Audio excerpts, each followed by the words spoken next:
आज हमारा टॉपिक है बल तथा दाब। ठीक है, तो यहाँ पर कुछ इंस्ट्रूमेंट मैंने पीछा रखे हैं। तो जैसे बल होता क्या है, बल को इंग्लिश में फोर्स कहते हैं। तो जैसे हमने क्या किया, इसको उठा लिया, तो इसका मतलब मैंने ताकत लगाई होगी, तो इसको उठाना ही बल है।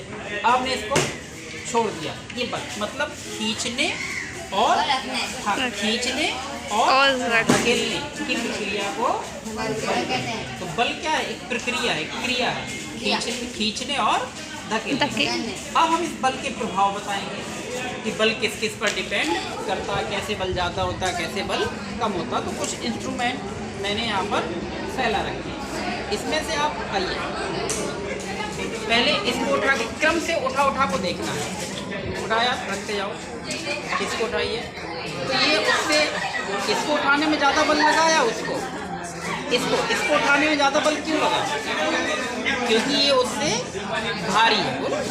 इसको उठाइए, इसको उठाने में इससे ज़्यादा बल लगा, क्यों? क्योंकि उससे ज़्यादा भारी है। ये इसको उठाने में और ज़्यादा बल लगा, क्यों? क्योंकि वो उससे भारी है। इसको उठाइए, इसको उठाने में इससे ज़्यादा। तो इसका मतलब क्या होगा कि आपने पहले हल्की वस्तु, फिर उससे भारी वस्तु, उससे भी भारी, उससे भी भारी, उससे, तो आप क्या कर रहे हैं, इसके वजन को बढ़ाते जा रहे हैं। जितना ज़्यादा वजन होगा उतना ही ज़्यादा आपको बल लगाना पड़ेगा उठाने में। जैसे खाली बाल्टी को उठाएं और भरी बाल्टी को उठाएं, तो भरी बाल्टी को उठाने के लिए ज़्यादा बल की आवश्यकता होती है।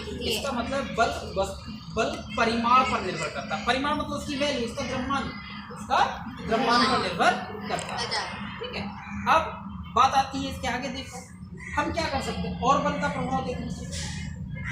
अगर इसको हम ऐसे धकेल दें तो क्या हुआ, पहले किस कंडीशन में था, रुका हुआ था, अब कैसे हो जाता है, गतिमान। तो बल के द्वारा आप क्या कर सकते हैं, गतिमान कर सकते हैं। अगर मान लीजिए ये चलता आ रहा था, तो इसको आप बल लगाकर रोक भी सकते हैं। तो रुकी वस्तु को चला सकता है, चलती वस्तु को रोक सकता है। जैसे फुटबॉल चली आ रही, तो फुटबॉल पे आप पैर लगा के रोक सकते हैं, या आप थोड़ा तिरछा पैर लगाएंगे तो उसकी दिशा बदल जाएगी। अब दिशा से जिक्र आया कि क्या बल में दिशा होती है? तो देखो सब लोग, हमने इसको ऐसे धकेला, तो ऐसे धकेलने से ये इसी दिशा में गई, क्या ऐसे धकेलने से यहाँ गई? नहीं। इसका मतलब कि जिस दिशा में बल लगाएंगे उसी दिशा में ये जाता है। तो इसका मतलब है कि बल में दिशा होती है। जैसे हम इस दिशा में बल लगाएंगे तो इस दिशा में जाएगा। तो बल में क्या होती है, दिशा। तो बल क्या कर सकता है, किसी गतिमान वस्तु को रोक सकता है और रुकी वस्तु को चला सकता है, ये बल। अब इसी प्रकार से हम दाब का जिक्र करें। किसका जिक्र करें, दाब। अब जैसे मान लीजिए कि ये दो प्रकार से इसको रख सकते हैं। जैसे यहाँ पर बालू बिछा देते, इसको रखते ऐसे कंडीशन में, फिर इसको हम रखते ऐसे कंडीशन में, तो कब ये दबाएगी जमीन को ज़्यादा, ऐसे में ज़्यादा दबाएगा या ऐसे? जब हम ऐसे रखते हैं तो ज़्यादा दबाएगा। इसका मतलब है कि इसका इस कंडीशन में दाब ज़्यादा, दबाव ज़्यादा लगेगा, क्योंकि यहाँ का क्षेत्रफल कम है। और ऐसा रखते हैं तो इसका क्षेत्रफल ज़्यादा है। तो अधिक क्षेत्रफल होने से दाब कम लगता है और कम क्षेत्रफल होने से दाब ज़्यादा। तो दाब क्या है, एक प्रकार का किसी क्षेत्रफल पर लगाया गया बल, किसी पृष्ठ के अभिलंबित क्षेत्रफल पर लगाए गए बल को ही हम लोग दाब।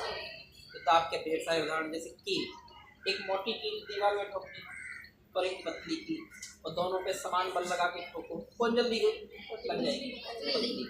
क्यों? क्योंकि उसका सिरा नुकीला होगा, तो क्षेत्रफल कम है, दाब ज़्यादा लगता है। जो मोटी कील होगी उसका क्षेत्रफल ज़्यादा है, तो दाब कम। ऐसे हम ढेर सारे